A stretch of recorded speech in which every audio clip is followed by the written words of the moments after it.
Alright, what is up, party people? Welcome to another episode of Beer with a Queer. I'm no longer giving episode numbers because I don't want to necessarily have to do them in order or remember the numbers or any of that. Welcome to the show. Alright, this is a big one. Are you ready? It's the one everybody's been waiting for.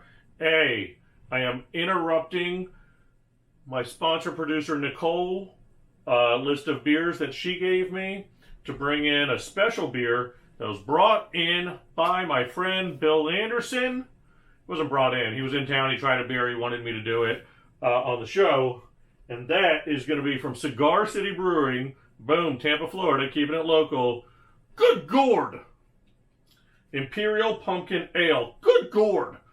It is. People are like, oh, you basic bitch with your pumpkin stuff. Let me tell you right now, this is ale with pumpkin and spice added at 8.8%. We'll see what happens. Alright, so this episode is going to be about, I've been asked multiple times, my friend Jackie that I used to work with, don't ever tell her I called her a friend. My cousin Colin, don't ever tell him I called him a cousin. They've recently asked me, along with some others, what are my thoughts on the Chappelle latest special? Dave Chappelle's latest special, The Closer. He mentions the LGBTQ community again. He calls it the LBGTQ community, which bothered me a little bit because that's not how the letters go in my head. He may be right. They may have changed them again. There's a chance I'm wrong. And I'm sure he wasn't doing it purposely. It was just every time I'm like, no, that's not how I know them. But whatever. They change things. He mentions the community again. He mentions trans people. People are calling him transphobic again. I watched the special this weekend. Let's get into my thoughts on it. First of all, good gourd. Let's see how this is. Oh, Bill, this was a lot of beer. It is a liquid monument to the glory of pumpkin. Oh, that sounds pretentious as shit. I'll tell you what, it's good. It's full flavored.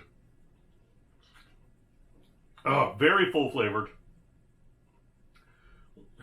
Kind of light at the front, hits you with full body, and you get this finish of kind of like the pumpkin pie finish to it. Spicy at the end. Also really bad acid reflux, so this is not doing great right now. I rate the beer highly though. If you want one of these seasonal beers, get yourself a good gourd Imperial Pumpkin Ale. It's an IPA, but it's an Imperial Pumpkin Ale. Funny. Alright, speaking of funny, Mr. Dave Chappelle. So Dave did his last special for Netflix called The Closer. I saw the article saying he's transphobic, he's wrong, he's gone too far, blah, blah, blah. I try not to read too much. I wanted to watch it for myself, answer my friends, answer my family, let them know my thoughts. As a comic, as a gay, here are my thoughts on it. First and foremost, Dave starts by saying he's going to talk about the gay community. When we talk about the gay community, I'm going to negotiate the release of DaBaby. Now, if you don't know, DaBaby got in trouble at a concert in Miami by telling people, put your phones up if you don't have HIV, AIDS, and a disease that's going to kill you in 3 weeks. And I was like, that's not how HIV and AIDS works. Also, fun fact, the highest rate of HIV infections is no longer in the gay community and hasn't been for over a decade, but it's most likely the African American community because the education there has been less than it has been in the gay community since the 80s. Not a big deal. We still can't give blood. Good job. But he's going to negotiate the release of DaBaby. And then he also said, put up your phones. DaBaby did at the concert. Put up your phones if you're not a guy sucking a dick in a parking lot. So, he had some issues. He went a little bit far. He got canceled because that got on video.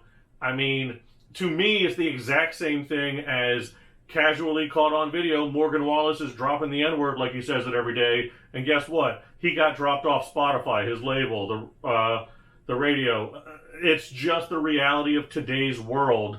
You don't say certain words if you're not in certain communities. That's just a reality. You don't make certain jokes if you're not in certain communities. if you're not on stage as a comedian, if you're not, I don't know. Stage is a safe place still, and I'm going to get to that. So Dave Chappelle, the closer, that's how he started. My initial response was, why is Dave talking about the community when he's not in the community? Like, I get observational comedy. Trust me, I get observational comedy. I think some of the best comedy comes from your own personal life, and then you're observing how that observation and your own personal life collide. That's what I do. That's what I think some of the best have done. I mean, the realness and the rawness that was prior was his life on stage. The craziness, the rawness on stage. And that's beautiful. Just looking at a community and saying, this looks weird, I should talk about it. Why am I listening to you? Why are you the expert on this? Why should I pay attention to you? Because you're observational? Everybody's observational. What gives you the authority on talking about that? And anybody who's not in a community will always be talking about it from the outside. I can do an hour talking about observations on Asian American communities, on African American communities, but the reality is I don't know what it's like in that community. So my observations are never going to be as heartfelt because I don't understand that moment. Anyway, that's quickly dispelled as he goes on through the special and talks about how that community affects him and how people upset with him from that community are affecting him, and that's what he's talking about. Again, you're talking about how these people are upset at you and affecting you, and now you're making it a personal story from a special you did where you made observations about a community that you weren't in, and then those people are, I mean, that's like breaking all the glass in a china shop and then walking on the broken glass and complaining your feet are bleeding and saying, well, let me talk about how my feet are bleeding. This is ridiculous that there's broken glass everywhere. But you broke the glass. So I don't love that. What he was saying, I don't have a lot of issues with. I don't see Dave as transphobic at all. Watch the special all the way to the end. Dave only misgenders one time, and that one time was for a punchline. Whether you like the punchline, don't like the punchline, it was for the punchline. Every other time he talks about a trans person in the special, he purposefully genders them correctly. And that, to me, is a sure sign that somebody is probably not transphobic, not homophobic. He makes it very clear in the special. He doesn't hate gay people. He hates white people. And he makes that very clear in the special. I have some issues with some of his comparisons. We'll see how this 8.8% gets me talking. I think, excuse me. I think one of the things I don't love that Dave is doing is he's comparing the struggle of the gay community to the struggle of the black community. And the reality is he's making that as an apples to apples argument, and it can't be seen as that. It's not an apples to apples argument. They're different struggles. And to compare them isn't exactly fair.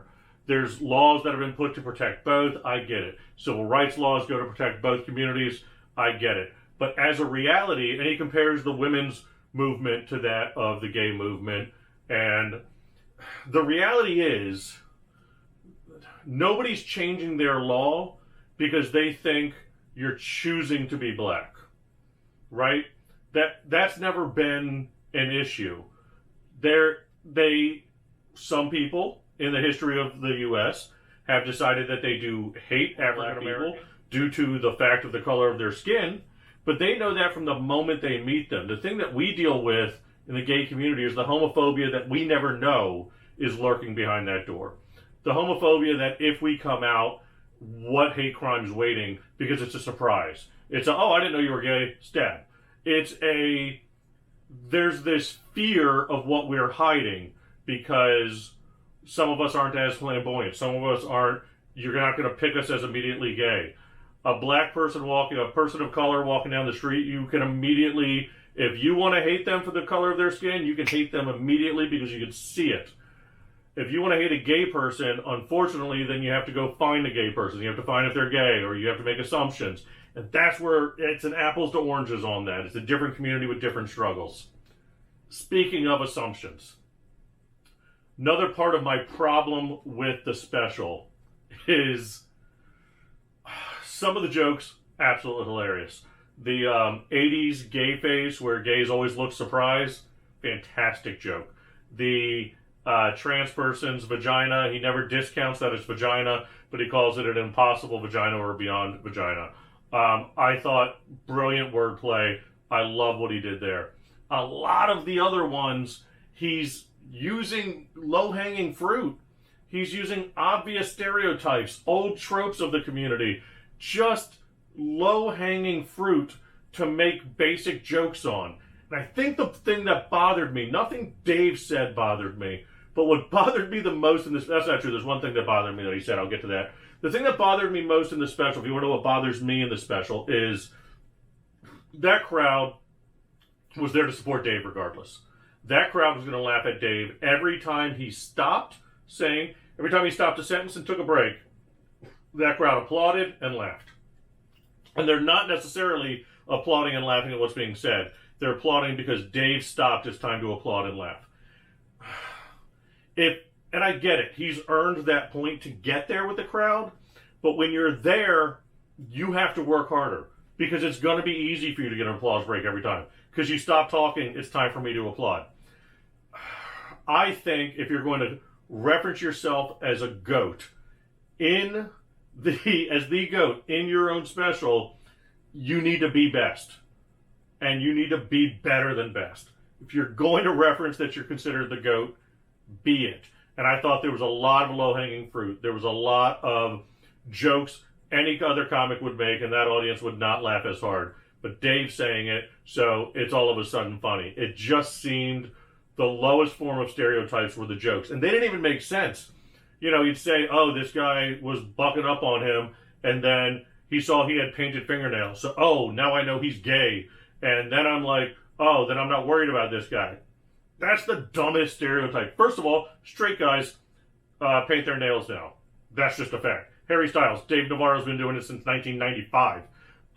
Straight guys can and will do that. That does not make you gay. Painting your nails does not make you gay. That is a stereotype said to get laughs from a crowd. It's a cheap stereotype. You know, oh, he's gay, so I can beat the shit out of him. Bitch is still bigger than you. Bitch is still stronger than you. Guess who's had to grow up knowing how to fight more? Might be the gay guy that's terrified for his life the whole time. I'm not saying Dave hasn't had a hard life, but I'm saying you don't know what we've been through. This assumption that you're gay and can't fight is just, again, a sad stereotype that he's trying to pick up on. These are 90s stereotypes of the classic gay that you're playing in today's market. Be better is my only thing.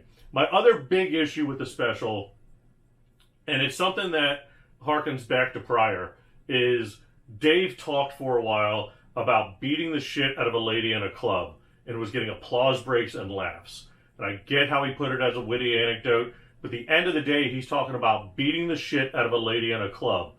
And that's not funny. If your friend was telling you that story, would you be cracking up laughing, honestly? Or would you be looking at your friend saying, I don't think that's okay. But because Dave's saying it on stage, it's funny.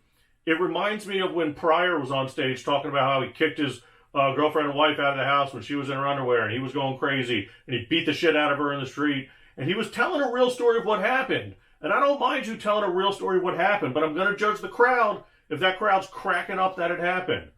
Because there's a point that that's not necessarily, that's an anecdote, sure, but it's not funny. Think of your friend telling you that same story. Are you laughing?